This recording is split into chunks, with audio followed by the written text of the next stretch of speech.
Bom, vamos lá. A história de hoje é sobre John Bunyan, um homem cuja realidade era, bem, uma cela fria de prisão. Mas o seu legado se tornou um dos livros mais influentes já escritos. É uma história de um contraste, assim, impressionante. Com essa frase do próprio Bunyan, a gente sente o peso da situação, né? Ele não estava só preso. Ele vivia literalmente com a sombra da morte sobre ele. O que nos leva à grande pergunta. É exatamente essa a questão que vamos explorar. Como que a angústia de uma pessoa pode se transformar numa obra-prima universal? A história começa, por incrível que pareça, numa prisão. 12 longos anos. E o crime dele não foi nada violento. Foi simplesmente a recusa em parar de pregar o evangelho. Para a gente entender como ele não só aguentou isso, mas, de certa forma, floresceu lá dentro, a gente precisa voltar lá para o começo. Antes de ser pregador e prisioneiro, existiu o jovem Bunyan, que se via de uma forma bem diferente. Ele mesmo se descrevia como o principal dos pecadores. Essa linha do tempo nos dá um panorama rápido da juventude dele. Nasceu numa família humilde, virou soldado, casou, mas foi ali, por volta de 1653, que o mundo interior dele começou a desmoronar. E ele não era só um jovem meio rebelde, não. Nas palavras dele, ele era um mestre da transgressão. A boca dele era uma ferramenta de rebeldia, e até seus sonhos eram assombrados por imagens do inferno, um inferno que ele achava que merecia.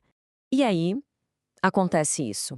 Um colega de exército pega o turno dele e morre no seu lugar.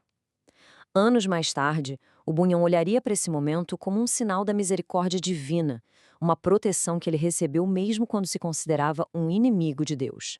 Esse encontro com a morte foi quase um presságio.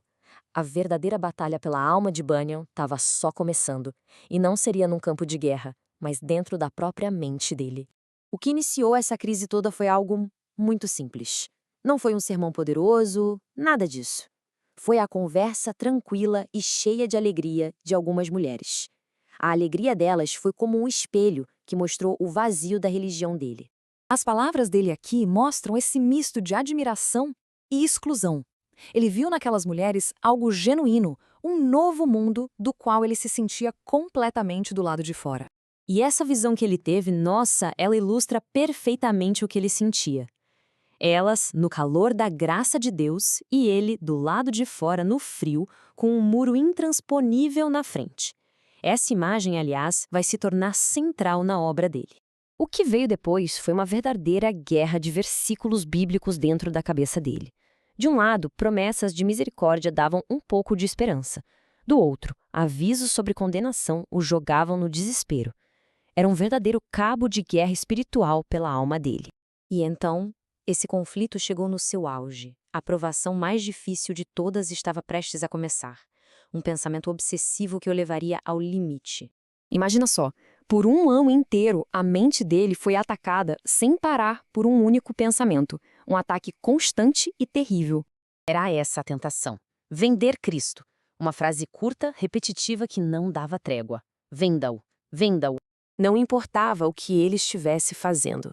Se estava comendo, trabalhando, orando, aquela voz interna insistia para que ele desistisse do seu Salvador por qualquer coisa, por tudo.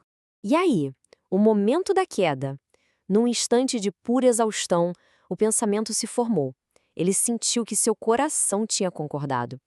Para ele, a batalha estava perdida. A consequência foi imediata, foi catastrófica. Essa imagem de um pássaro que leva um tiro e despenca do céu, ela captura perfeitamente o colapso do espírito dele. Ele estava em queda livre. 2 anos inteiros. Esse foi o tempo que o Bunyan viveu com a certeza absoluta de que estava condenado para sempre, sem nenhuma fresta de esperança ao perdão. Mas esse não era o fim. Na verdade, foi desse abismo de desespero e, mais tarde, da prisão física, que a sua obra mais importante nasceu. E aqui está a mágica da arte dele.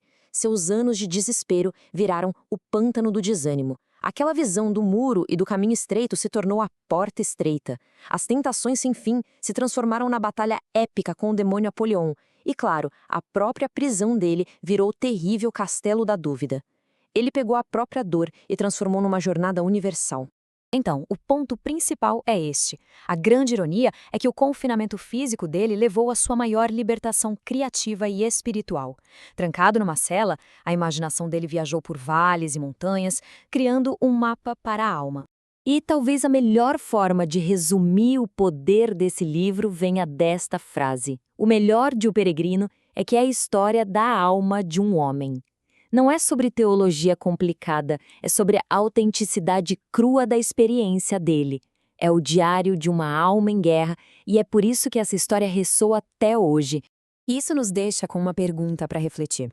A história de Bunyan mostra que, às vezes, é no fogo da provação, seja numa prisão de verdade ou nas prisões da nossa própria mente, que o material mais valioso é forjado.